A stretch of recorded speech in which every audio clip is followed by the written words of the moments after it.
Bashar al Assad حکومت کے خاتمے کے بعد اسرائیل نے 50 سالہ معاہدہ توڑتے ہوئے گولان کی پہاڑیوں کے قریب بفر زون پر قبضہ کر لیا۔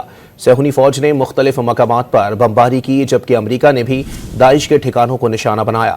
اسرائیلی فورسز نے اعلان کیا کہ شام کے معاملات میں مداخلت نہیں کریں گے، ساتھ یہ بھی واضح کر دیا کہ کسی کو ان کے سرحدی علاقے پر قبضہ کرنے کی اجازت نہیں دیں گے۔ رپورٹس کے مطابق 1974 کے معاہدے کے بعد پہلی بار اسرائیل کی فوج بفر زون میں داخل ہوئی۔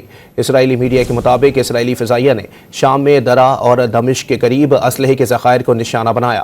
دوسری جانب امریکہ نے اعلان کیا ہے کہ ان کی فوج نے شام میں داعش کے 75 مقامات کو نشانہ بنایا۔ واضح کیا کہ حملوں کا مقصد یہ یقینی بنانا تھا کہ مسلح گروپ موجودہ صورتحال کا فائدہ نہ اٹھا سکے۔ رپورٹس کے مطابق 1974 کے معاہدے کے بعد پہلی بار اسرائیل کی فوج بفر زون میں داخل ہوئی۔ اسرائیلی میڈیا کے مطابق اسرائیلی فضائیہ نے شام میں درہ اور دمشق کے قریب اسلحے کے ذخائر کو نشانہ بنایا۔ دوسری جانب امریکہ نے اعلان کیا ہے کہ ان کی فوج نے شام میں داعش کے 75 مقامات کو نشانہ بنایا۔ واضح کیا کہ حملوں کا مقصد یہ یقینی بنانا تھا کہ مسلح گروپ موجودہ صورتحال کا فائدہ نہ اٹھا سکے۔